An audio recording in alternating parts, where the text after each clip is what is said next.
Hello, and welcome to 6DOF Reviews. I am Pete Austin, and today we will be talking mixed reality. Those of you broadly familiar with the channel may have seen that we have got our hands on a Quest 3, and we are loving it. Not without certain issues, of course, but nonetheless very happy to be in the upgrade.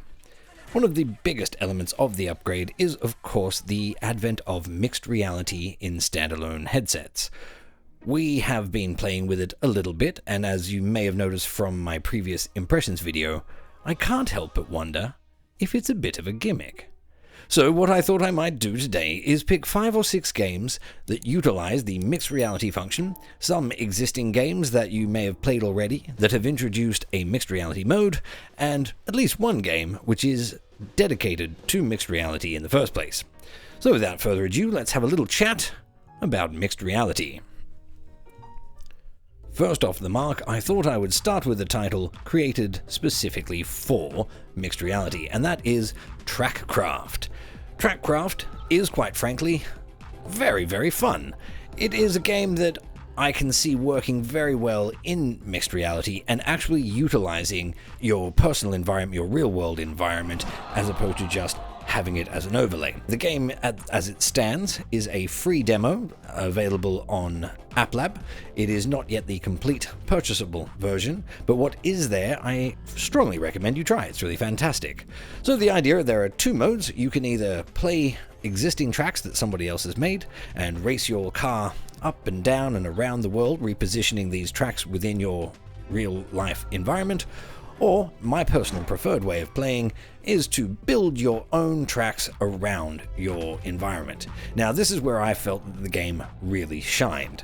I had a lot of fun building basic tracks that went around my table, down, up, around the physical objects in my room, and that really justified the use of mixed reality.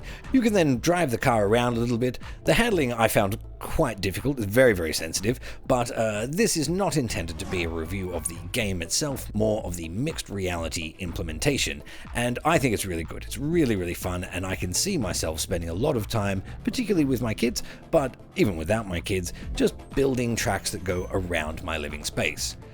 The Quest 3 has launched without dynamic occlusion, which means you can't go under things or behind things, but when that feature launches in a subsequent update from Meta, I think this game will really, really shine.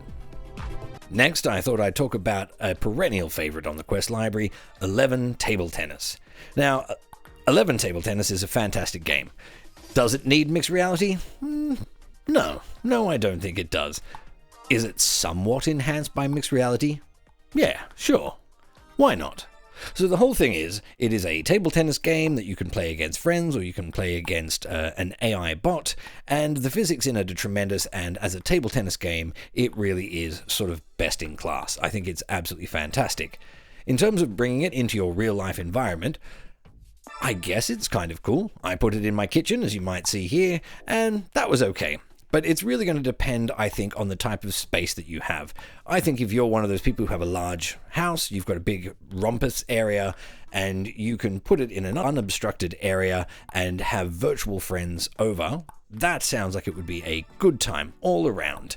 Otherwise, if you've got limited space, getting that large table tennis to align somewhere in your real space that doesn't feel awkward can be really quite challenging, and then you've got to make sure, of course, that you don't put the edge of the table too close to anything, otherwise you will take a swipe and damage your controller. So it's cool. I guess it's cooler if you have a big space. Otherwise, to be honest with you, I'm just as happy playing that particular game in virtual reality. This segues me very nicely over to ForeVR Pool. ForeVR Pool? ForeVR Pool? Don't do that with the names. Anyway, ForeVR Pool, unfortunately, is not the best implementation that I found. The game itself, and I'm not criticizing the game, I quite like ForeVR Pool. I think it's a really lovely game. I actually meant to do an impressions video of it around New Year's Eve, actually, and then I got terribly, horribly sick and couldn't turn the video in. So, sorry to everyone about that. Nonetheless, This is one implementation in VR that really didn't work for me. And again, I want to be very, very clear. I'm not criticizing the game itself. I'm not saying don't play the game. But if you're picking it up for its MR implementation, I'm not so sure. Now, the main reason for that is twofold, and it links into what I was talking about with 11. It only really works if you have a large IRL space that doesn't look wonky by having a pool table in it. You need to be able to walk around the pool table, so again, you need a very big space. But assuming that you do have that, and I overlaid it on top of our kitchen island, which kind of worked fairly well, until you take a shot. And what happens, the way the game mechanics in ForeVR Pool are set up, is when you press the aiming button, it realigns your viewpoint. So suddenly you go from, I've positioned this table in the real world to look kind of real, and I bend down slightly, and then I press the view button, and suddenly everything changes. The table shifts in my real environment and looks wonky, and I take my shot, and then it resets. And I found it really off-putting. I found it really, really strange. And I really found like it defeated it was more immersion breaking than in VR. It makes sense because the rest of the world scales with you. But suddenly when you do this in MR, it just felt really off. So again, not the biggest fan of the implementation for that particular game, but again, not saying that the game is bad. The next game that I will talk about is the surprise winner. Surprise winner. This is my absolute favorite implementation of MR to date, and that is YUKI. Now, YUKI is a roguelike shooter, which is very cute. I quite enjoyed it when it came out, but it wasn't the sort of game that really hooked me in. I played it for 2 or 3 hours and went, okay, I'm done with that. In MR, I really enjoy it. It really seems to take advantage of the best elements without overcomplicating the gameplay. So, for example, portals will open on your walls and little dudes will come out and they'll shoot at you, and you have to move your little action figure around. Your left hand, you can punch them to break shields or knock them around. But where this is really successful is with the MR capability and the ability to actually see your real-world surroundings. It opens up a lot more freedom to duck and move and just involve yourself in the game. So again, from the footage you can see I set this up in my kitchen. We've got the kitchen island there, and I was running around it. Like, it took me a while. My instinct was to play like a VR game, feet firmly rooted to the ground, ducking and dodging, before I eventually realized, wait, no, I've set up this whole big space and I can utilize it. And I was walking around, I was ducking, I was doing this and that. I found it really, really engaging. So I don't think it's necessarily better than the base game. So if you didn't enjoy the base game, I'm not going to say that this is going to change the world for you. But for me personally, I loved it. I thought this was the best MR implementation that I've played so far.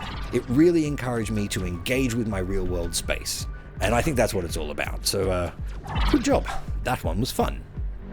The next one I'm going to talk about is a bit of a cheeky 2 for the price of 1, Samba Di Amigo. So I put my hand up for Samba Di Amigo for no other reason than I knew my daughter would love it.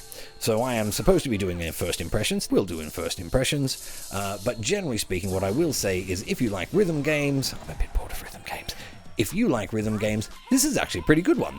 It's really well put together, it's like everything makes sense, it's got everything you want from an arcade rhythm experience, it's got Sega all over it, and it's a fun, cute little rhythm game.